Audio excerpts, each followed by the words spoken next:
to use the pace. He just opened up the blade and carved it over short third man. From shoes of concrete.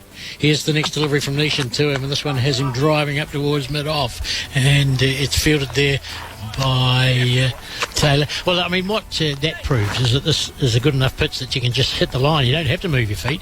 You can just hit the line, get a thick edge, and with the field up like that, 4 inside the circle as New Zealand have, and they maintain that. That's a style of play they develop in terms of this form of the game, and the boundary was on offer. Needed to be a little bit closer to the off stump.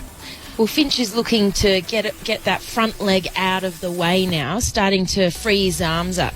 Neesham goes into Boult, and this delivery is a Yorker length delivery, plays firmly and defensively out towards short extra cover. The New Zealand captain Williamson is there, and then just relays the ball back through his senior player Ross Taylor. 1 for 132, Smith 3, Finch 57. Do you like the new kit? The yellow helmet actually has been brought back. So normally we've got the green helmet in all formats. This time we've got a yellow helmet. Yes, Neesham bowling to Finch, and it's beating the outside edge of the bat. Well, the interesting thing is that that sort of creates rather rude and unpleasant jokes in New Zealand about the Australians wearing yellow, so I don't think I'd better comment on that. I think I've missed. Yeah, well, it's probably a good thing. Okay. That's the end of the over. Time for Brett to come in and join you, and you can then have a mutual admiration society about the colour of the yellow kit. Grandstand cricket. Don't miss a moment. If I won $7 million, I'd cook up a storm for the entire neighbourhood. Sounds like hard work. Not with my sous chefs, Jamie, Nigella and Gordon. Bon appetit. Imagine winning $7 million this Saturday. Get your Powerball ticket in-store or online. At Bike Barn, we've got a ride for everyone and loads for the kids. And because kids come in all different sizes, so do our bikes. So whatever kind of kid you have, Bike Barn's got their ride. Radio Sport. Australia at the moment, 144 for the loss of 1. Maximum. His first boundary, in fact, of the innings, 1 for 138. What a shot that was. Oh. Effortless. It was just straight enough. Obviously, Steve Smith loves it when they bowl straight. And he just clipped it off his legs there. Full waft of the bat. Almost a helicopter over his head. He's certainly improvisational. He's an added touch of class, Steve Smith, and he's just assessing the field now. Lockie Ferguson, I'm sure, just doing the same to think about how he can pull it back after the 6 to start the 27th over. Here he is, Ferguson toiling away into Steve Smith, this time up on his toes and guiding it down past gully, down to third man. Just the 1 run to bring Aaron Finch back on strike. Finch now moving to 10. Finch 57, Australia 1 for 139. Yes, we can be, Alex, the yellow helmet mutual admiration society, if that makes sense, because this has been a real talking point for a long time. The fact that the Australian men's team, for probably close to 20 years, haven't had the yellow helmets. And they've come back as Ferguson is bowling here to Finch. Almost chops on, just rolls off his pads to the fielder at cover. Still 1 for 139, but it's back and it does accentuate the bright yellow uniform beautifully. So is Brian upset about it because it's an intimidating uniform, or is there something I miss here? I'm not sure, but I think it looks great. You're right. It's, I think, 19 years. My research says not since 2001 has the yellow helmet been worn. It was a staple for me growing up when you'd watch the Australian team on TV. They had the yellow lids. As Ferguson is in here to Finch on 57, taps his bat. It's all around this one, but doesn't quite connect with it as it rolls out to mid-on. Another dot ball. 7 runs off the over so far. A couple of dots here, Lockie Ferguson. His figures so far, 1 for 30. A couple of balls left in his 6th, the 27th of the innings overall. Yeah, it's interesting, isn't it? It's I guess a lot of what cricket is lives in nostalgia, and that's why we've arrived back here. Finch on the stumps. He guides it straight to mid-on. Takes off, direct hit. Superb throw. Now look at this. Great fielding effort from, I think it's the skipper, Kane Williamson, who's had a ping at the non-striker's end. Finch may have just got in though, so... To director, we've got a umpire review for run out. Here's Richard Illingworth. Your best side on angle, please. Bat is down, run it through. Okay, we can blow it on the big screen. Not out.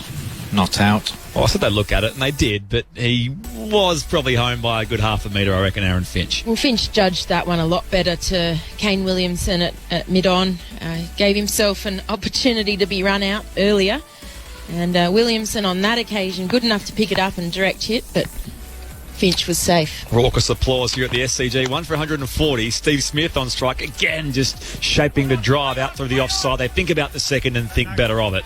1 for 141 to close out the 27th over. Smith on 10, Finch on 58. And of course, Aaron Finch was dropped. Well, not dropped, sorry. He edged behind off the bowling of Trent Boult when he was on 3. They didn't refer it. They didn't refer it. There was a lot of interest from the bowler. He was almost celebrating and going straight down to the wicketkeeper to celebrate, but wicketkeeper didn't back him up. No, and so there was a non-referral in what was, I think, the second over of the game, Trent Boult, so the catch behind. It was an interesting little situation with that catch to Tom Latham, but Aaron Finch has certainly made them pay since then, being... now on 58 and Smith on 11.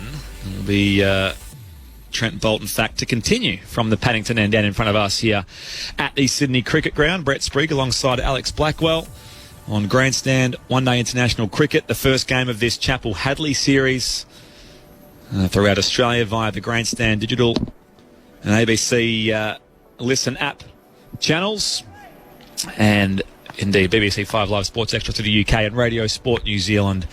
Can't forget our good friends across the ditch, and what should be a great series. Boult here bowling to Smith, who just guides it down to third man. An easy single to start the 28th over of the game. Australia won the toss and elected to bat first. They lost Dave Warner for 67 only a short time ago.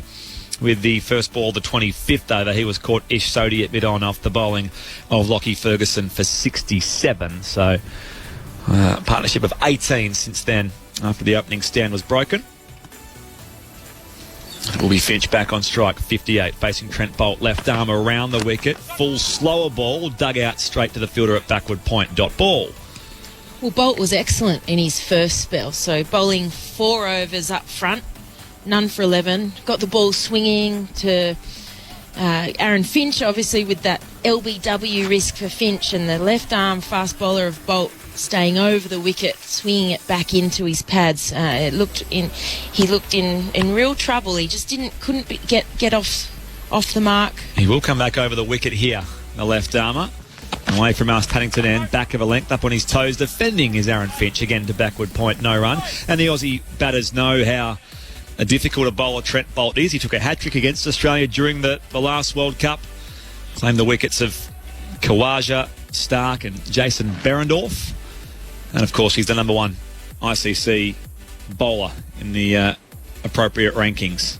Halfway through the 28th over of this game, Australia won for 142. Boult continues here to Finch on 58. Taps his bat, now just paddles it up in the air.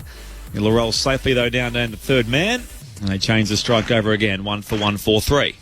I think it shows how good this batting wicket is. Finch and Warner, in my eyes, haven't actually batted that well. They've not looked comfortable at the crease, but they've put on a 124-run partnership. It's now broken. Finch is still at the crease, but they haven't batted well, and they're still getting, decent scores. So Smith looks a lot better. Boult back around the wicket to Steve Smith, who's forward and defending it, nudging it to the fielder at extra cover. A dot ball. And when you're saying about Boult being number 1 bowler in the ICC rankings, Ferguson's number 9 and Matt Henry number 8. Yep. Where's Matt Henry? Well, he came back into the squad, so I don't know if there's any great concern about whether he's not match fit or it's just not the right balance for them. On the stumps here, Smith has a dip at this. It goes along the deck down to mid-off. And a dot ball to finish off the 28th over. Australia won for 143. He took 8 wickets for Canterbury against Otago a couple of weeks ago. But as I said, he Lockie, Ferguson, Trent, Boult, all coming back in. They were very effective players during the World Cup campaign midway through last year, but no room, at least in the 11 today, for Matt Henry. Australia 1 for 143. Finch on 59. Steve Smith on 12. It looks like Santner's coming back into the attack, and I think Boult and Santner were the pick of the bowlers in their first spells, so perhaps signalling the importance of the Steve Smith wicket early. You want to get him early, otherwise he could punish you on this SCG wicket. It's a wonderful place to bat, and he's played here many a time. Certainly has. I'm even sure recently for the Sixers. Yes. Yeah, towards the back end of their championship winning campaign as Santner starts a new over to Aaron Finch, who's just guiding it to the sweeper on the offside, and 1 run to start the 29th over, 1 for 144. Well, Smith was crucial in the Sixers BBL title win, and having those Australian players, Lyon as well, Hazlewood, playing for the Sixers, it really made a difference to that squad. His highest ODI score is in fact against New Zealand, Steve Smith, so that came against the Black Caps here at the SCG back in 2016. He was captain at the time. Before handing it across to Aaron Finch, probably a couple of years later. Santner in around the wicket to Steve Smith, who's squared up but finds just enough room to work that ball down too long on the despairing dive from mid-wicket. The skipper, Kane Williamson, won't chop that off. 1 for 145. Well, he didn't have a wonderful series over in South Africa, the 3 ODIs that they lost recently. Finch back on strike 60, waits for Santner on the drive, but straight to cover. Dot ball. Australia losing all 3 of those games, but Smith, his best score being 76 off 94 in the first ODI, and then coming off a couple of low scores. Finch is 60 off 74 here. It's outside off stump, and he's edging and caught on the second bite. And the catch is taken by Latham. Just a faint edge. Latham fumbled initially, followed up, and had the ball in his keeping. Finch on his way for 60 off 75. The second Australian wicket falls at 145 with 2 balls to come in the 29th over. Well, just on the second grab, wasn't it? It was an important moment to take. Finch has had a couple of opportunities, a caught behind that wasn't referred and probably should have been from New Zealand earlier in his innings, and then a run-out opportunity missed by Williamson when he was on 52. Now he has to go 60 off 75. A decent start for Australia. And I guess reward for hard work, Mitchell Santner. A tight start for him, previously having bowled without luck for 18 runs off nearly 5 overs, and he gets the breakthrough. Yeah, great bowling there, and obviously nice for wicket keeper to hang on to one of those, the double juggle.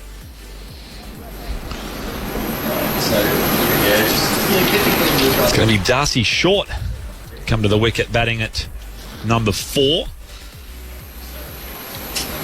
So we had, I guess, Labuschagne named at number 4, but Darcy Short comes in through these middle overs to, I guess, continue to accelerate the Australian run rate at 2 for 145. And Darcy Short had scores of 18, 69, 36 in South Africa, so you get the feeling he'll be looking to continue that momentum. So where does Labuschagne bat then? They've got a good lineup. I guess having Short come in now, maybe a more aggressive batter, be able to make the most of these next few overs, partnering with Smith, who can just look to rotate and maybe anchor the innings a little bit more.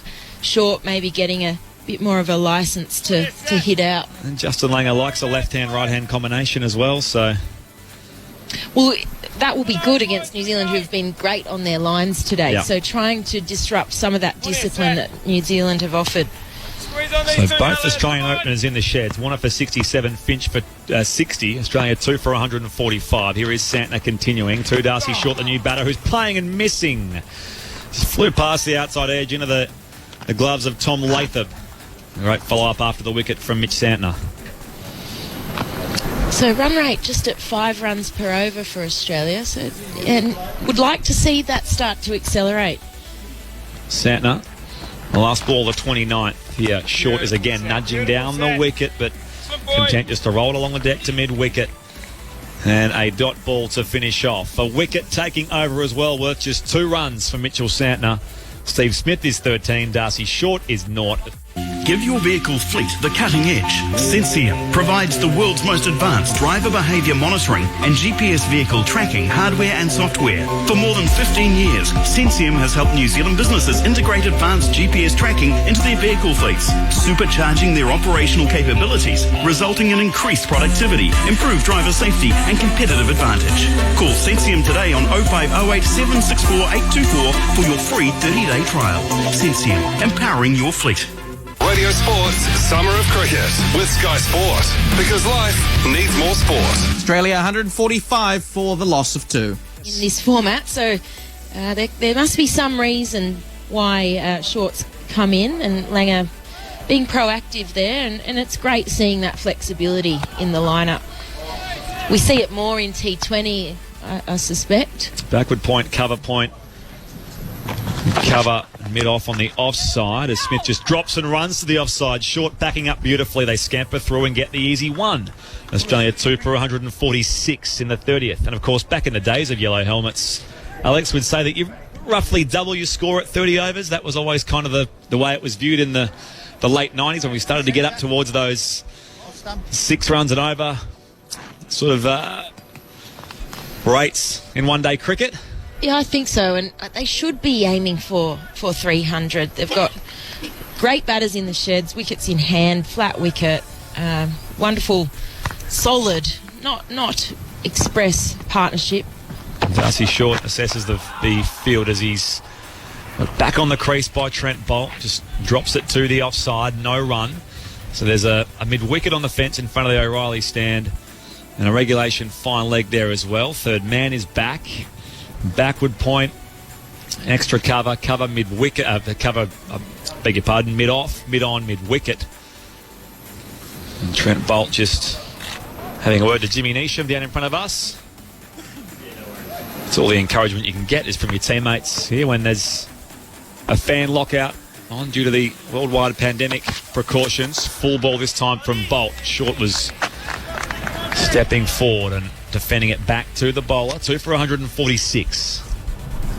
Yeah, it's not ideal for Australia to have 2 relatively new batters at the crease at the one time. So we had Warner and Finch getting great starts, really. One of them needed to go on. So you could see Finch very annoyed with himself for getting out. Short waits for Boult.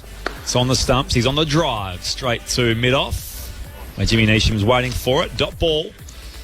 Just the 1 run off the over so far, with 1 to come in it. And Darcy Short again remains on naught, having faced 5 deliveries. So pressure goes on him early. So did we get clarity on the power plays?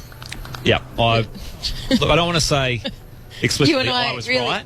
I did muck it up a bit, I think. No, it's okay. It speaks to the widespread confusion that occurs with the changing landscape of cricket and between women's and men's cricket as well. As Boult, last ball the over, bowling into Darcy Short on naught. It's a full ball. Dug out to the offside, and indeed another dot to finish. So just the 1 run off the Trent Boult over. His figures none for 15 from his 6 overs so far. Australia through 30 overs are 2 for 146. So, yeah, 2 fielders outside in the first 10 overs, which I guess in effect is a batting power play. 4 fielders outside for the remainder until the 41st over, in which case it's 5 fielders outside. We'll get Ed Cowan in very briefly before we do a double change in commentary. Nice to see you, Ed. First time I've had the pleasure of commentating with you, Brett Spriggs. What a treat. Mitchell Santner will continue from the Randwick end here. What was a treat was seeing Steve Smith, first ball a couple of overs ago, just whip it off his legs into the O'Reilly stand. This is a full ball from Santner, dug out to mid-wicket. Another dot ball, so good pressure from Santner, who earlier claimed the wicket of Aaron Finch for 60. 1 for 18 his figures. Australia 2 for 146. So we talked about this on air probably half an hour ago now. Another full ball, this time looking to drive through the offside Smith, but it's straight to cover. But you could almost write the script. The Aussie openers started just knocking it round, not take any risks, decelerated, got out, and now Australia are in a little bit of a hole. Smith's on 14, waits for Santner, drops it to the offside, is sent back by Darcy Short. So again, squared up, 3 dot balls to start the 31st over. Just feels like they're playing the game 3 or 4 years ago. Santner around the wicket, back of a length, and he's been bowled. Smith to give himself room, and it's taken the top of off stump. Smith departs for 14. Mitch Santner bowling with great effect here for New Zealand. His second wicket, and Australia 3 from 146. Yeah, you could see the build-up. Darcy Short struggling a little bit to get any rhythm at the other end, putting some pressure on his partner. Smith tries to cut a ball that pitched on off stump and skidded straight on and hit the top of middle and off. We spoke about Marnus Labuschagne pre-game, and here he is in a relatively new ODI career, coming off his maiden 100 last week in a place not far from his old hometown in Potchefstroom, and he will come to the crease at number 5 here for Australia after New Zealand scored the breakthrough of Steve Smith for 14. Ed Cowan, our partnership has been brief, but it's Jim Maxwell coming in. Don't miss a moment. ABC Grandstand's coverage of the cricket. Australia versus New Zealand. On your radio, Grandstand Digital, online, and now on the ABC Listen app.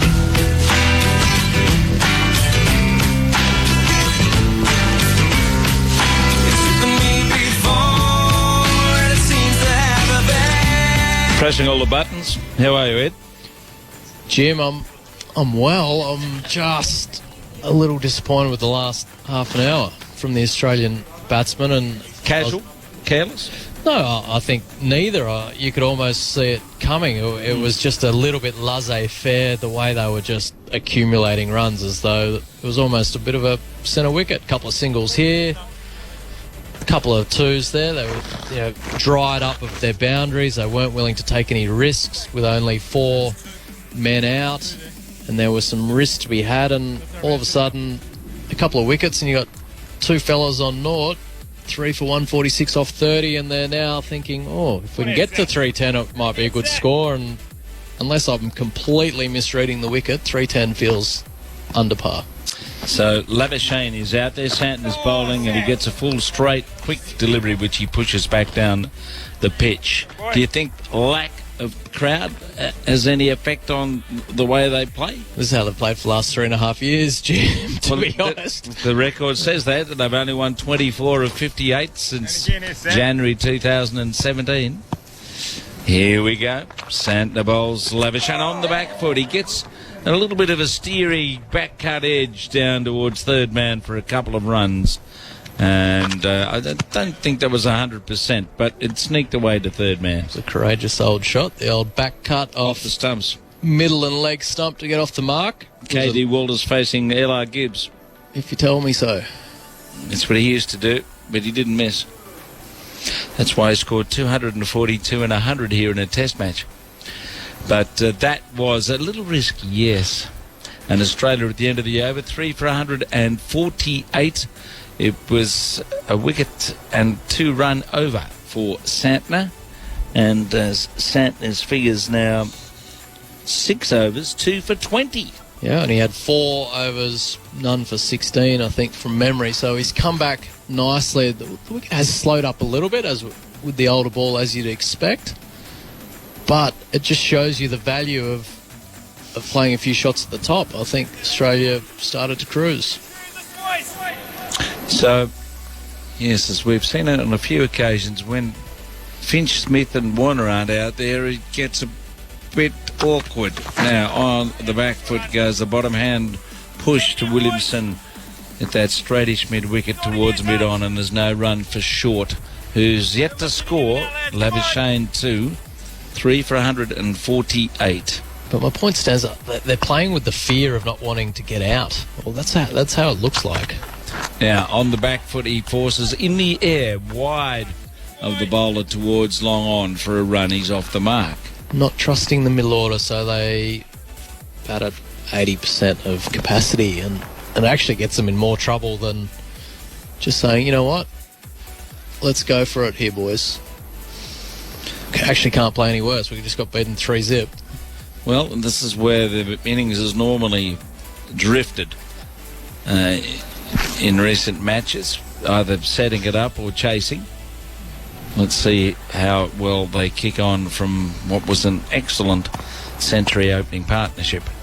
So the Grandhomme bowls. Labuschagne tickles him around the corner off the line of the leg stump to backward square fine leg for a single and moves to 3 for 149. Just looking at Adrian Tam's scoreboard here, 124 added for the first wicket, and 2 more wickets since the fall of Warner, who is out for 67, Finch 60, Smith 14, and defending back down the pitch goes short to Grandhomme. So it is a very weird atmosphere, because as you will hear, every time the ball hits the bat, it echoes, reverberates around this ground. In fact, you can hear tap, tap, tap, waiting short. Has the Grandhomme down the ground on the offside through a vacant mid-off to long off for a run. And Australia just tickle along at 3 for 151 in the 32nd over. I've seen Murray Erasmus signal to the New Zealand fielders to throw the ball in on the full maybe 5 or 6 times, and yet it's just been a soft warning. I've seen it 5 or 6 times. At what point do you say enough's enough? The Grandhomme bowls a good delivery, sliding through the inside edge to short fine there on Labuschagne. He just got to that in the nick of time as it was coming back in towards him. And he got a streaky single around the corner. 3 for 152 at the end of the over. Spot the difference. Here's Adrian's bottling plant. And here's Alex's. Spot the difference? Alex bought the latest technology to speed up the process and increase output. SpotCap spotted her the cash for it, and it's paying for itself fast. With a SpotCap unsecured business loan, you can now borrow up to $500,000. Apply online and access funds in as little as 24 hours, now with up to 3 years to pay. TCs, fees and lending criteria apply. Visit spotcap.co.nz for more. Radio Sport. Australia at the moment at 3 for 152. So, but if it bounces on the outfield... No, it didn't, though. It was on the square, was it? Yeah. So it was kind of deliberately throwing it into a harder surface. Well spotted. Yes. Oh, well, it's all... 1 bounce is fine. It's a long way to throw. 2, intentional. Santner bowling to Labuschagne, who leans forward and plays the ball under his nose up to long off for a run. He moves to 5, 3 for 153 here at the empty SCG. I'll tell you what's going berserk today, Jim. What's that? The SMS line. Is it? Crazy. Totaling 0. Okay, thanks. Sam goes up and he bowls, and it's played towards mid-wicket. So if you're out there and you're listening, and you're a fair chance of getting your question read out at this point in time. Right. I haven't noticed anything. Maybe it's caught a virus. I don't know what's happened there. But around the wicket he bowls to the lefty. Short, who flicks it out to square leg and there's no run. All right. Come here, lads. We've got the sensors onto that. So you might see something pop up on your screen.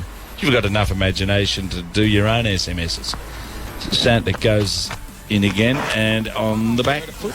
Short plays away to cover. This is a great tactic from New Zealand. Santner round the wicket to the left-handed short. They've got a guy who's... Ross Taylor's fielding at square leg, so you can't just turn the ball to the leg side and get an easy single.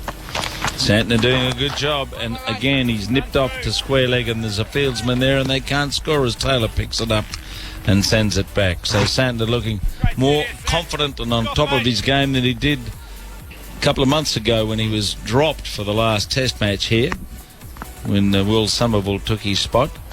Santner goes in, tosses up, and that's again flicked straight to Taylor at square leg. It's the 4th time he touched the ball in the over. It's an excellent field, and it's a 1-run over. A very good piece of tactical bowling. 33 overs, 3 for 153. The squeeze is on. Yep. They're getting shorted. two from 15 balls for him. I'd try and make a joke about shorting the share market at the moment. Well, you can't, because the market finished up 115 points. And who knows what's going to happen next. It's a time of acute anxiety, of fear in so many quarters, it seems. So it is nice to be sitting here and being quite relaxed about a cricket match, even though there's no one in the ground other than us and a few of our colleagues in the media. Very strange situation to be in. Labuschagne is waiting, and away goes Ferguson, and he's darted around the corner by Labuschagne to fine leg for a single, and Sodhi's in there to field. 3 for 154. So there's an SMS for you from ABC News.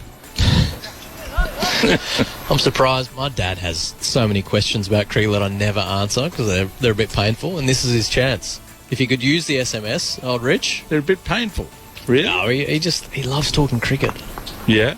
And I do as well, but just he got not, into not your ear early on, didn't he?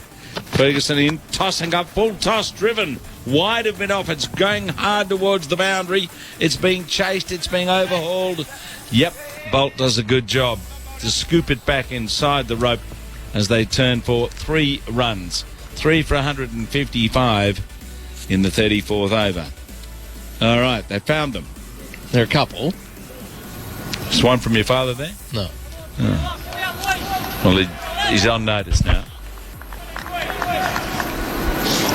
Ben from Brisbane, listening in, just not the same without the crowd in the background. Love your work, though. Clap, clap, clap. Yeah. Ferguson charges up and he bowls it, and it's nipped away by Labuschagne. He likes it full on his pads. He gets 2 to deep backward square as he scuttles back for the second on the throw from Blundell in the deep. 3 for 158. Probably worth noting, if you do want to join the conversation, 0467920 222. Oh, now they're flowing in. Here we go. You must work for a telecommunications company. No. Stirring up business. Getting them all on board. Wherever you are.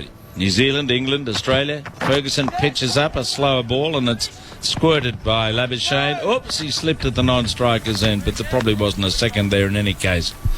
He's made another run. He's busy, always busy. And he's 9. It's 3 for 160. Text came in from someone in Launceston saying it's not on the radio. It's not on local radio at the moment, unfortunately. No, there are other fish to fry with all this edginess around the place with the... Jim, this is the Chapel Hadley Trophy. It's big. Here's Ferguson. Short, pulled, miss. Outside the off stump, it went under the bat and through to the keeper. It is. Forget the global pandemics. Darcy Short's 5 off 16, and I'll tell you what, if I lived in Launceston, I know what I'd want to be listening to. Matthew Wade batting. Well, he's carrying the drinks today. He should be in this team. He's not playing today. I'd love to see him back in the ODI team. Well, every time he plays white ball cricket, he hits it out of the park. I'd love to see him at the top of the order, actually. Yeah. He's addicted to the white pill. Now, it's pitched up and it's driven towards mid-off, and it's collected down there by Boult. And there's no run as he throws it back towards the stumps. And that's the end of the over. 34 gone. We're heading towards another drinks break. It's 3 for 160. Australia have slowed up from this spectacular start in the opening partnership of 124. And Short's the one who's struggling to get the ball off the square at the moment. What's he made? 5. But this is not his natural habitat. The middle order, this is not his thing. No. He's a opening batsman, likes the pace on the ball, field up, get yourself in, fill your boots. Now, Sodhi's coming back into the attack. He's bowled 3 overs for 21. The Grandhomme 6 overs for 29. Santner 7-2 for 21. Neesham none for 33 off his 5. Ferguson 39 and a wicket from 7.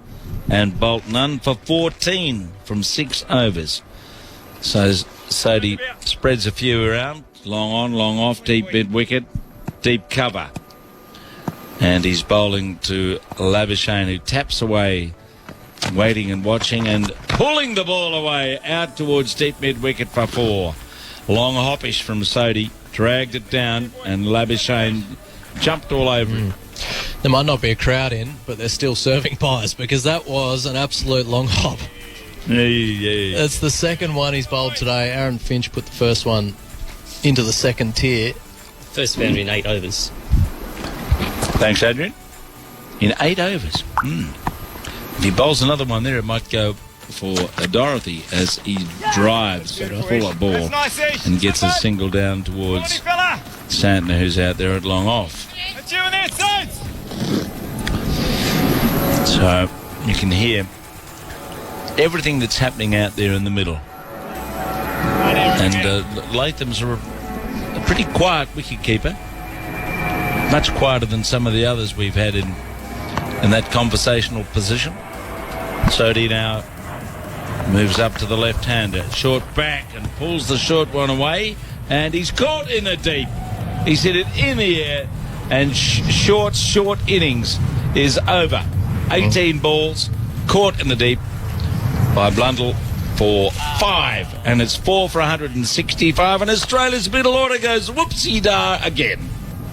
That's a pretty disappointing end because that was a long hop and he mishit it straight down, as you called, deep square leg's throat. But part of me feels a little bit sorry for Darcy Short. He's such a destructive opening batsman. He finds himself coming in against spin in the middle order, and no doubt he feels like he's under pressure in the team. His spot's not secure, and yet he's not being given the best opportunity to flourish. So drinks have come out onto the field, no doubt to celebrate another New Zealand wicket. They're getting themselves back into this game, and they're doing it well. So let's pause with drinks on the field to take... Put the kettle on. It's time for a drinks break at the cricket with Dilmar Tea. We'll be back to the action soon on Radio Sport. Ready, set, save. Don't miss these huge end of financial year deals from Dell. Visit Dell.co.nz today and save up to 40% on selected Dell laptops preloaded with Windows 10 Pro. Or call a Dell Small Business Advisor who can help you find the right tech. With Dell's price match guarantee, you can love new tech and shop with confidence. Find a better deal, we'll match it. Visit Dell.co.nz now and save. Offer ends midnight 2nd April. Conditions apply. Dell recommends Windows 10 Pro for business.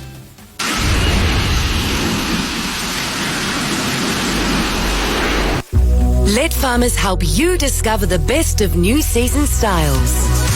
We've made it even easier to update your wardrobe with bold prints and earth tones, perfect for the season. Plus, until March 22nd, you can earn 10 times club points on women's and men's fashion. Let farmers be your guide to new season style. Farmers, your department store. Terms and conditions and some exclusions apply. See in store for details.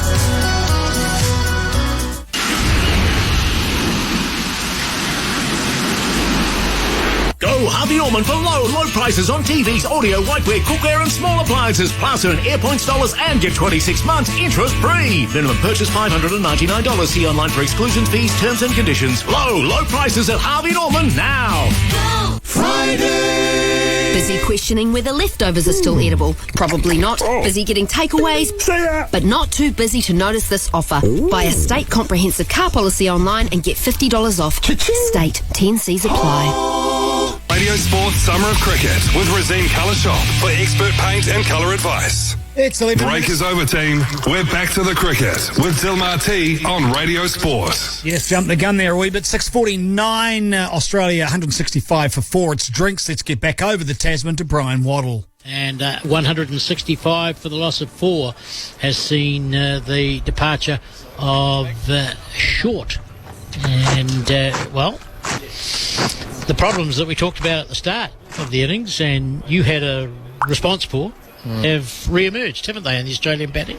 They've still got a reasonably good start, but they're going to need a lot more. They're going to need plenty more, and they've lost 4 for 40, and on the card it looks, the openers, they must have done a good job, but they've really dug the Aussies into a hole here. It's hard going in the middle order, who haven't played well admittedly, but I think they've felt the pinch of trying to really accelerate. So disappointing, but between Alex Carey and Mitch Marsh still to come, there's plenty of firepower.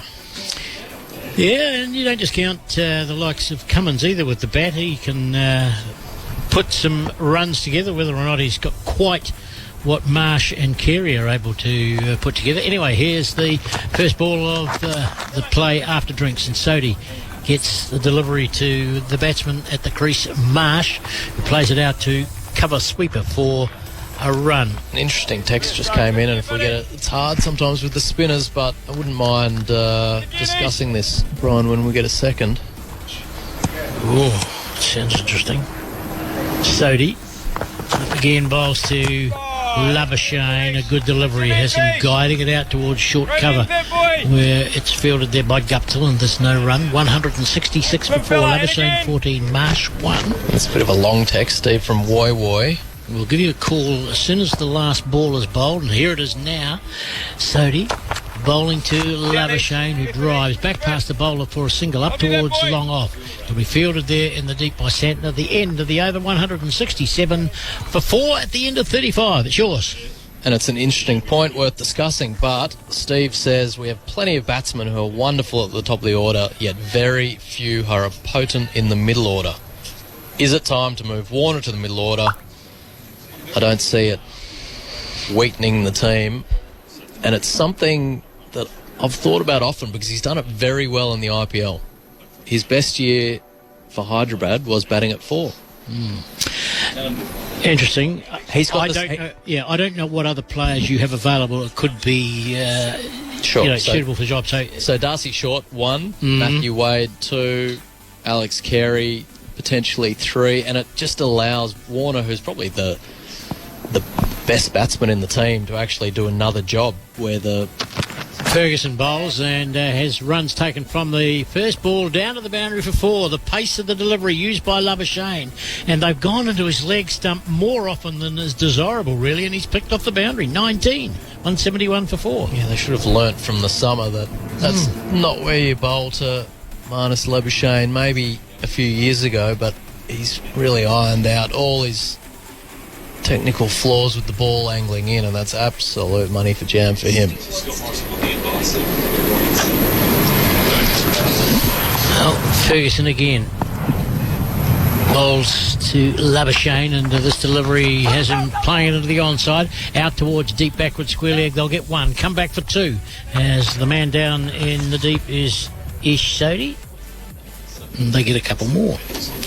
Good running. There's just an energy when he's at the crease, isn't there? Marnus hustling for 2. It's not as if we haven't seen enough of it in New Zealand. You would have thought, but you have to love it. But see, that's Ferguson's delivery. He's got this ball that angles in to leg stump. Well, if he gets it wrong, then he gets picked off. And often it's brought about when he's looking to try and bowl a Yorker, isn't it? That he gets into the leg stump region. Falls away in his action. Next delivery to Labuschagne. Opens the face. Down towards third man. There's a single there for him. 1 more taken. 4 for 174. Goes to 21. Yeah, I'm just trying to think of the Australian batsmen, because often the ones that we see in destructive form we see in your Big Bash. Now, whether or not they're the players that should also be seen in the ODI level of the game. Well, I think at the top of the order it's actually pretty analogous, actually, because 2 fielders are out, but for longer. Why wouldn't they make good ODI openers? Ferguson bowls to Marsh. Marsh defends it into the offside. There's no run. The best ODI openers around the world are essentially T20 players that have adapted themselves to the game. If you think of an Alex Hales or a Marty Guptill, who's a fine ODI player, they're both excellent players in their own right. But that's why I think someone like a Short or a Wade, just to get the innings going a little bit. Yeah, well, Wade has that attitude, doesn't he? He's got that style about his game. Yeah. Ferguson up from our broadcasting end, bowls to Marsh, and this one's on leg stump again, and great take down the leg side. There's an appeal for a catch. Umpire, who's that down here? That's Murray Rasmus, isn't it? Yeah. Super piece of keeping. Yes. Surprised it wasn't called a wide. It went down the leg No, side. it came off his pad. Oh, did it? Yeah. That shouldn't stop from being called a wide, should it? Evidently, sometimes it does. 174 for 4. Ferguson goes up again, bowling to Marsh, and Marsh gets one on his pads, and he's going to get 4 runs for it. Down fine, or has it been taken the pace off? No, it's beaten the fieldsman down there. So once more, he's been picked off on the leg side when he's essentially got an offside field. 3 men inside the circle, just 1 man inside the circle, and an expensive over. 11 runs from it, 1 for 50 from 8, Ferguson. Oh, captain would have steam coming out of his ears. 2 essentially new batsmen, a wicket in the last over, and your 2 freebie leg glances for 4. I don't know, I said it before, but he's looks short of gallop. He's falling. I'm no bowling expert by any stretch, but he does look like he's falling over considerably. And when he came round the wicket to left-handed, he actually stood up a bit better and hit the wicket. Yeah, well, he's gone for a few more than is desirable, I think, from New Zealand's point of view, particularly, and they have been soft runs, haven't they? So Boult's now bowling this over. You would have liked to actually see him bowl that last over. Go to your best bowler. 2 new batsmen. He's bowled 6 overs already. 14. For 14. Round the wicket, he bowls the first ball of the new over. It's turned into the onside by Labuschagne, out towards square leg where it's fielded, and there's one more rather scruffy return from the deep from Colin to Grandhomme. What do they call Labuschagne in South Africa? Labuschagne. Yeah. So yeah, that's the way. That's what we would call him in New Zealand too. Too hard for the Aussies. Labuschagne. Bowling Shane. 179 for the loss of 4. Boult continues into Marsh, and this delivery round the wicket has him defending back along the pitch to the bowler. Of course, this makes a difficult situation for the likes of particularly Marsh at the moment, doesn't it? The role that he has to play. This is a role where he's got to be starting the finishing job, doesn't he? Absolutely, and he obviously likes starting with pace on the ball. Well, he's a striker too, isn't he? He is. He loves that, and so Boult straight up slow ball. Good bowling. Continues to bowl round the wicket to the right-handed Mitchell Marsh, and this delivery is a full toss. It's played up towards mid-off. They're going to get a run. Oh, misfield there by Williamson, tumbling over and letting the ball go past him. They've taken 1. They won't get a second because the player that went after it was Sodhi. But then again, it's just, untidy bit of cricket. I know it was a lot of ground to cover from Williamson, and he doesn't have the best shoulders in the business at the moment. He seems to put them under terrible pressure when he's fielding. It's from carrying the batting order. They feel the weight.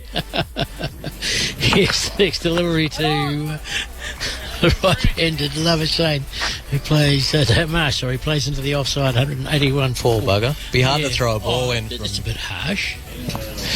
But back to the serious stuff. That's the 3rd slower ball on the bounce, Boult to Marsh. So the plan is clear.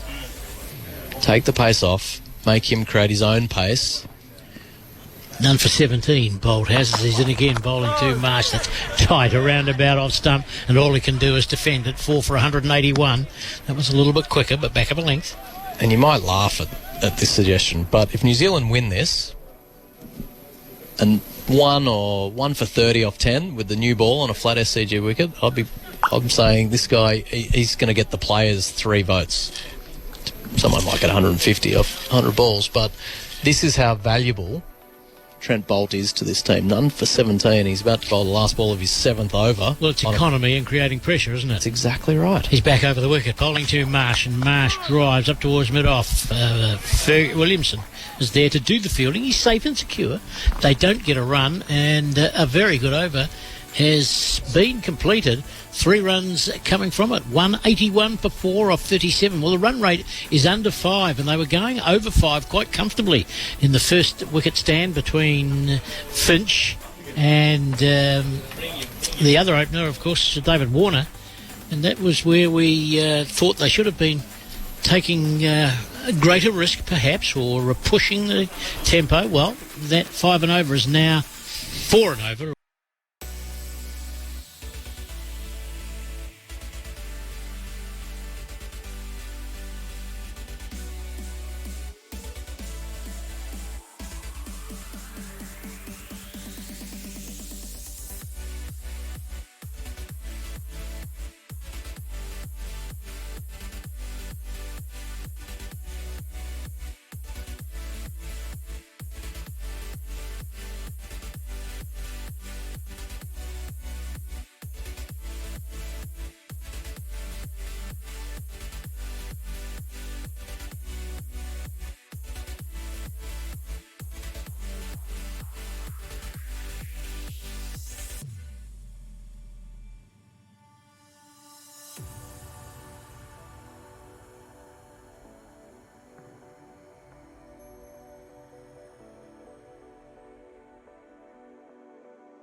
New Zealand pinned down on a pitch that got slower as she went this afternoon, and Australia didn't really kick on from a bright start. No, they didn't, and their power play reasonable, but if they were targeting a 300 total, they probably needed to go harder against the newer balls. And you can see already Australia have turned to catches in front of the wicket rather than slips. Hazlewood bowls. Guptill's flashing and missing outside the off stump. He just saw the length, but it was a bit tight on him. And as he played an ambitious stroke, he played and missed, very nearly edging through to Carey. So Australia have got the upper hand of proceedings at the moment. And New Zealand, who like to take the attack to the bowling, struggling. And this field set up with a deep cover and a deep square leg. Third man and fine leg up. Here's Hazlewood in. Guptill forward, kick inside edge. Around the corner they go for a quick single, and they make it well run by Nicholls. He took off as it went off an inside edge around the corner, and the throw came in a bit wide. But Nicholls was scurrying, and then none for 18. I think he didn't want a maiden there, Nicholls. It was a tight run, but well called, well judged, and the call was immediate. So just the one run off the last ball of the over there from Hazlewood. All three of them, Starc, Hazlewood and Cummins, have been spot on already. No freebies. New Zealand are struggling a little bit, none for 18, and their run rate just at 3 runs per over at the moment. But they don't need a huge power play. The target's not massive, so wickets in hand will be important for them. Cummins starts a new over. He runs in, and it's carved away by Guptill out to deep cover, and they collect a run out there into the deep. Just a single. So David Warner, I'm looking around, he's off the field, isn't he? That's right, and we haven't seen him take the field. I'm not sure if he's getting some attention for some reason, but Agar's on the field. Right. He's been there from the beginning. That's him out there at deep point. And the left-handed Nicholls. There's no slip. Short, third man, short fine leg. Around the wicket, Cummins bowls Nicholls forward, defending down towards mid-off. So it's all bright under the lights, but it is the strangest feeling. It's just hard to believe we're sitting here watching Australia play an international match and there's not a fan in the ground. I don't know whether they can keep doing this for all 3 games, but at the moment that's the schedule. They're going to play here on Sunday and then Hobart on Friday with an empty house. Cummins bowls, pitching up, knocked away on the onside towards Finch on the onside mid-wicket, and there's no run. They're pinning them down with very good, very well-directed bowling. 19 runs coming in just once that now up to 4 overs. You can hear the chirp out there quite clearly, can't you, with the absence of the crowd. Finch just getting in the ear of the batter. Around the wicket, Cummins in again, tightens him up, but he gets a single as he works it down to Zampa, who throws in from mid-on, and they get through. So it's none for 20. This is the 7th over, yes, so they are certainly pinning them down. None for 20 in the 7th, the target 259. And of course they're playing not only for rankings on the ICC table but also the Chappell Hadley Trophy, which at the moment, going back to 2017, is held by New Zealand. So Pat Cummins with the lights blazing away comes in and pitches up, a little change of pace, and it's nurdled to backward point. Smith is there to field it, and they can't score a run. ... How many dots so far, Adrian, have we had in this innings of 20? As you quickly get the finger going over your abacus there to to add them all up. Don't want to put you under too much pressure. Adrian Tam is helping us out here on Sunday. 29 dots. 29 dots off almost 7 overs, which is 42 balls. That's a lot. Cummins charges up. Back goes Guptill. Gets a quick single as he slides it down towards backward point. Smith running around collected, but there was no pace on the shot. And they collect a run. But just 21 runs have come so far. And that is the end of the over, the 7th of the innings. Another very... Hey, I reckon the kids deserve a ICECREAM. Yeah, and Rex deserves a bit of a run around the PARK. Pets are part of the family. So sign up for Southern Cross Pet Insurance before 31st of March and you could WIN a pet-friendly family holiday. Just go to southerncrosspet.co.nz. They're family too. Terms, conditions and exclusions apply. Radio Sport. Bending back down the pitch. So very well-directed bowling, but Australia haven't broken through. They did have a shout for LBW earlier that was optimistic, and in fact they reviewed it when it was given not out by umpire Erasmus on Starc to Guptill, but it was clearly missing leg, probably pitching outside leg. So it was another one of those reviews that went west. A lot of teams were in that position.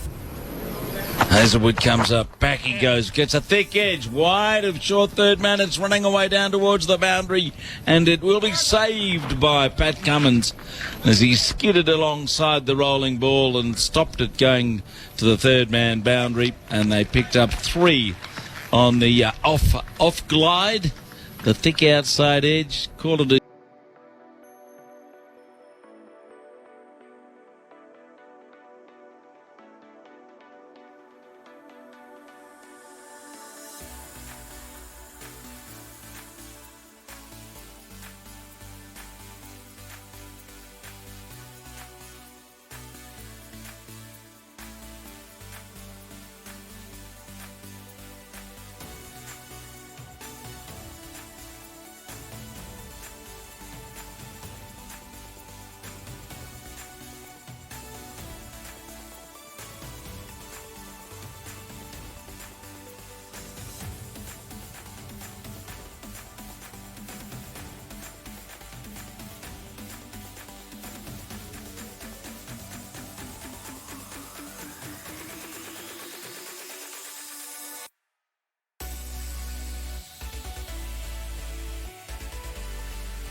35. 259 is their victory target here.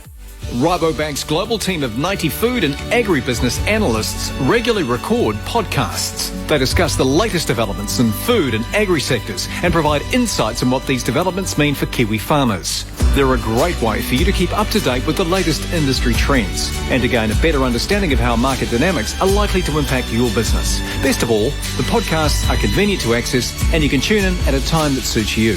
To check them out, search for Rabobank on your favourite podcast app and subscribe. Radio Sport. He's your man. Mitchell's starting to continue. None for 12 from his 3 overs so far. With Guptill on strike on 20. Left arm around the wicket, having a flash again outside the off stump, but won't connect with that. It trickles out to cover and a dot ball to start. So I guess it always seems that Glenn Maxwell has that explosive quality, but it's very much a hit and miss quality, which is conducive to T20 cricket. Yeah. And we speak about the need for greater stability in the 50 over game. I quite liked his role that Justin Langer had him batting at 7. What happens if Glenn Maxwell only has to face 30 balls and bowling some off spin? Yep. And so you have Carey, Marsh, Maxwell at 5, 6, 7. Starc left arm around. Guptill a full ball, driving straight to mid-off. No run.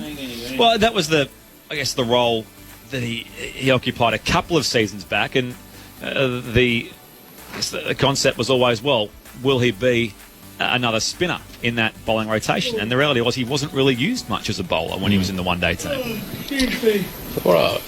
He brings so much to the game. He's always trying to get involved, whether it be in the field or with the ball or electric with the bat. But that's the job that I thought you could see him fulfilling. Starc continues to Guptill, upish through the offside. The sweeper on the fence will have it trickle out to him, and it's fielded out in the deep by Ashton Agar, who's on the field for David Warner, we understand. So just the 1 run to the New Zealand total, 1 for 36 so far. Australian bowler's been superb. And now they get the joy of having 4 back. They got through that dangerous first 10 overs with only 2 out. It's completely unscathed. So. Williamson back on strike on 5, waiting for Mitchell Starc. It's on the stumps and defended. Just rolls along the deck to Steve Smith at the gully. Another dot ball. 1 run from this over so far. You get a sense that it's not a wicket you want to get too far behind the run rate on, and all of a sudden it's already a run a ball. You wouldn't want to see this creep up to 7 and over too far out. It's proved to be not as free-flowing as probably what it's looked from afar. This is absolutely retro cricket here. In pursuit of 259 New Zealand. Williamson on 5. Waiting for Mitchell Starc. It's full outside the off stump and a full toss. Didn't connect with that either. Rolls along the deck to Labuschagne at cover. The equation from here, 223 required from 217 balls. So that's the equation you speak of, Ed.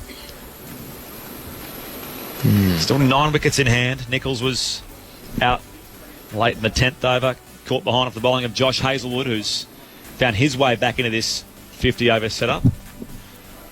Look at that sunset. It is pretty amazing. The purple hues. Last ball, the 14th. Starc left arm around the wicket to Williamson, who's, again, just playing it along the deck to mid-off, and a dot ball to finish. Just the 1 run from the Mitchell Starc over. None for 13 from 4, his figures so far. Williamson 5, Guptill 21. New Zealand 1 for 36.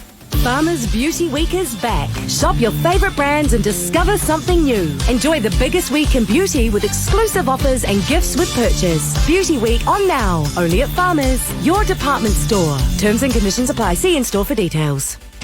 At Bike Barn, we've got a ride for everyone. Whether you're sporty, cruisy, or a little bit tricky. And whether you're off training, racing, commuting, playing, jumping, or shopping, whatever kind of rider you are, Bike Barn's got your ride. Radio Sports Summer of Cricket with Sky Sports, because life needs more sport. That's how they should sell Sydney. That's how they do sell Sydney. Well, yeah, probably more so now. Less when I was growing up. Here's Marsh starting a new over. And it's whipped away here by Guptill. It may indeed be a leg by. And yes, that is our signal from Umpire Murray Erasmus, 1 leg by, means 1 more to the New Zealand total, 1 for 37. You are right, though. I mean, that view at East Perth when you're sitting at the Wacker, staring into the sun and you can't see a thing. It's a sight to behold. We've got a new one now. And it's 45 degrees. Yeah. You're thinking, oh, what a place to be alive. Well, at least we've got more shade in Perth now, at least, than the Wacker used to have. That's Perth Stadium. Williamson on strike on 5. Waits here for Mitchell Marsh. Back of a length, and he's trapped on the crease. Just ricochets back along the deck to Pat Cummins at mid-off. You haven't lived until you've sat in the Victor Trumper stand. Yep. Look back at the 2 best grandstands potentially in world sport. Maybe the Lord's Pavilion is only better than the Ladies' Stand, the Members' Pavilion, the SCG, more iconic, with the Sydney city landscape with the sun setting. Couldn't agree more. Okay. You're in now. Oh, no, I'm just explaining that the process for me as I came on board. Marsh coming down the track. This time Williamson goes back over mid-on and it'll roll away for 4. So he breaks the shackles as well. New Zealand skipper moving to 9. And New Zealand now 1 for 41. So no, it's beautiful, I'm saying, but it took me a while to realise that because I hadn't actually sat in the stadium and looked back at that nice little backdrop. Let's just dissect Kane Williamson's brilliance there after this ball. 2 seconds. Marsh in past the umpire. Williamson waits for him. He's edging a full ball. Third man comes around, chops it off. In the meantime, they get just the 1 run. Skip down the wicket. So Marsh has been thumping a length. No one's been able to get him away. He's not bowling express. So Williamson takes away his length. Probably the first batsman to use his crease backwards or forwards all day. Creates a half volley, pounds it over his head. Exceptional batting. His class is well known. Second highest average in New Zealand's ODI history, behind only Ross Taylor. 48 his average. And he's Guptill now, just moving inside this ball from Marsh out to the onside. Dot ball. 6 runs off the over so far. 1 for 42 with 1 to come in the 15th. Meanwhile, 21 off 54. Marnie Guptill at the other end is battling away. He's been an equally prolific run scorer in recent times, albeit it's been the brakes are on today for both teams. Marsh into Guptill, and he adds just 1 run to his previous score of 21. He is now 22. New Zealand 1 for 43 in pursuit of 259 in the first game of this Chapel Hadley one-day international series. 15 overs in the book in the run chase. Double change coming up in commentary. Brian Waddles to join Alex Blackwell. Subscribe to Rabobank's weekly food and agri podcast. Rabobank has a global network of 90 agribusiness research analysts who investigate topics key to the local food and agribusiness industry and share their in-depth market outlooks and insights. The easiest way to tap into their global and local food and agri insights is by subscribing to their weekly Rabo Research podcasts. Just search for Rabo Research in your preferred podcast app. Listen and learn on the go with Rabo Research podcasts. BO Sport. Out for 10. Guptill 22 from 55. Probably needs to pick his tempo up. Williamson 10 from 13. Both of them are going to have to pick the tempo up, otherwise they're going to fall behind. And 216 from 210. Gettable. 9 wickets in hand. Yeah, interesting phase of the game here with Zampa coming into the attack for the first time. So leg spin, the run rate has crept over 6 runs per over. So a little bit of pressure here for the batters to try and take Zampa on. So it's positioned nicely for him. He's got his 4 fielders out. Well, here's the leg spinner for his first delivery of this game from the far end. Bowls to Guptill. Guptill manages to punch it back past the bowler and past his partner at the non-strike. It's in for a single. Getting onto the back foot, it's going to be difficult to score off Zampa. We saw for periods of time when Sodhi was a little accurate. He was inconsistent to some degree, but he was difficult to score from. And I think if Zampa can get that kind of control, then scoring from him is not going to be easy. We'll see what Williamson's able to do as the leg spinner is up again. Nice, easy approach, and Williamson wristily turns him past the mid-wicket fieldsman out towards deep mid-wicket square leg region. Fieldsman out there is short, and they take another run. 2 runs from 2 balls. 1 for 45 New Zealand. 259 is their target. on a lovely evening in Sydney. The sun is setting, the lights on, of course, now, and starting to take effect, and no one here to enjoy them apart from us. Zampa bowls to Guptill, and Guptill's back onto his stumps again, just easing it past the bowler down towards long on, done without much fuss. And if they're not going to be able to score boundaries, then that's going to be one way of at least getting the initiative back in terms of the chase for this 259. 1 for 46. Be interested to know what Australia were at the same stage. They're probably well behind where Australia were. They were scoring at 5 and over. Here's one that takes the pad, an appeal for LBW. No, says umpire Wilson. Williamson was back on his stumps and probably backing away to the leg side. And Zampa makes the gesture too that it was going down, and that was probably the way we saw it here. 75 without loss. Well, 75 without loss, yeah, well. So they've got a fair bit to make up in that. Here's Zampa bowls to Williamson.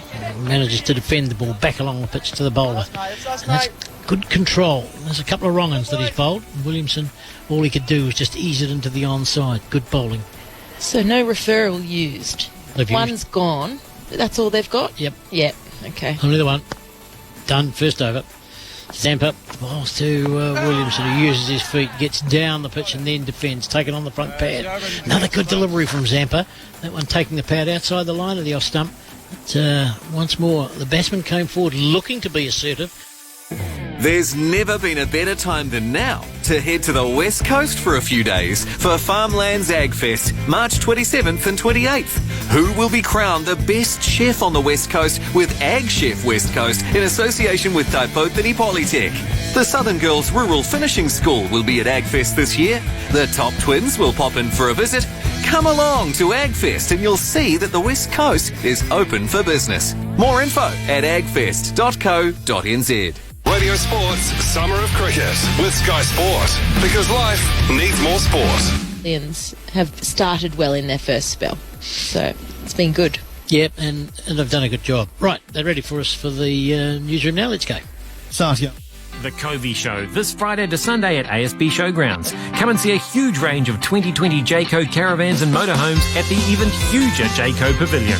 The brand new Jayco Airstream will be there, as well as over 30 other Jayco caravans and motorhomes for you to look through. Come and see the Jayco experts on site. Enjoy the great show specials, plus go into the tour to win a brand new Jayco Starcraft caravan. T's and C's apply. Jayco at the Covey Show this Friday to Sunday at the ASB Showgrounds. jaycoauckland.co.nz. Radio Sport. Buy direct from tradeDepot.co.nz. Bathroom wear, kitchen and laundry appliances, showers, cooktops, washing machines and more. Get on their website now.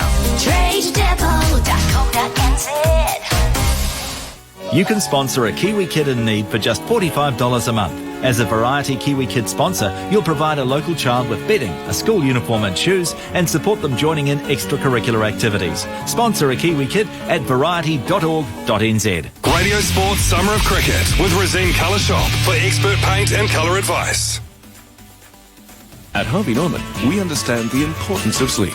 Create a restful bedroom retreat with our extensive range of beds and mattresses which cater for all types of sleepers, offering total body support for rejuvenating sleep night after night.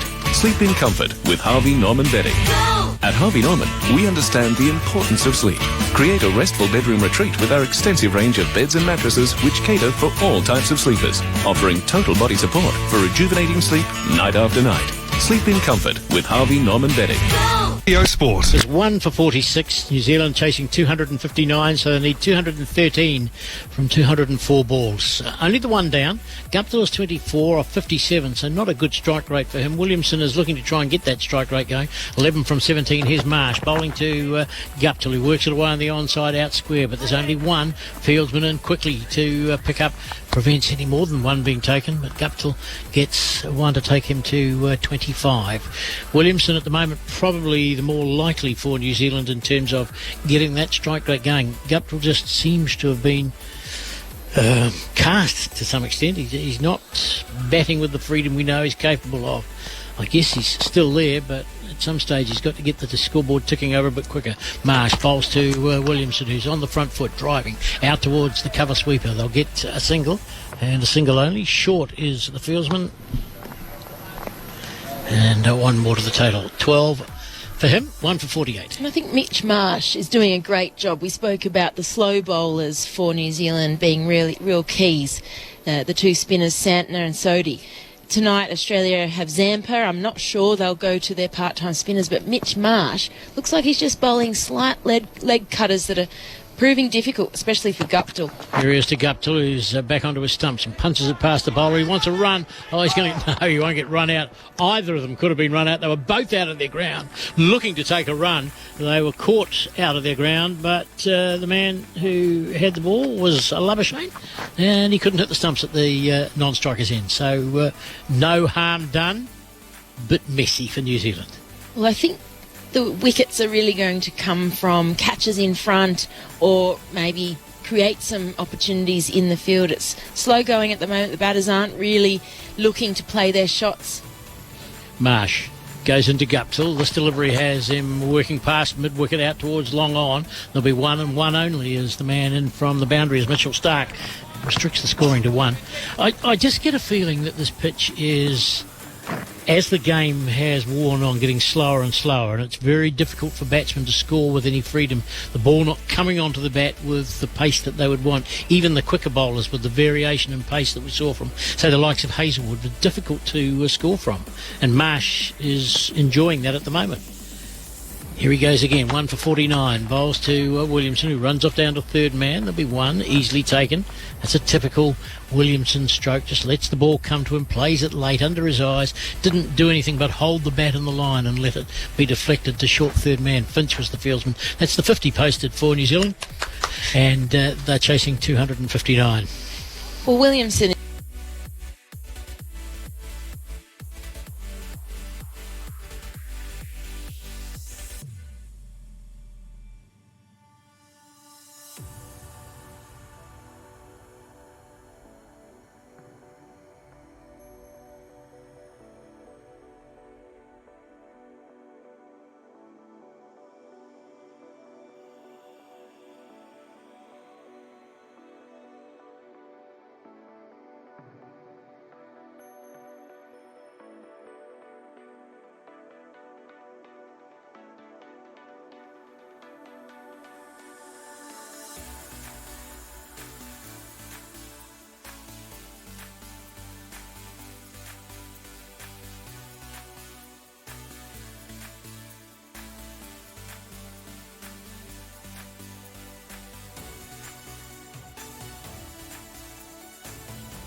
can say we have done a good job.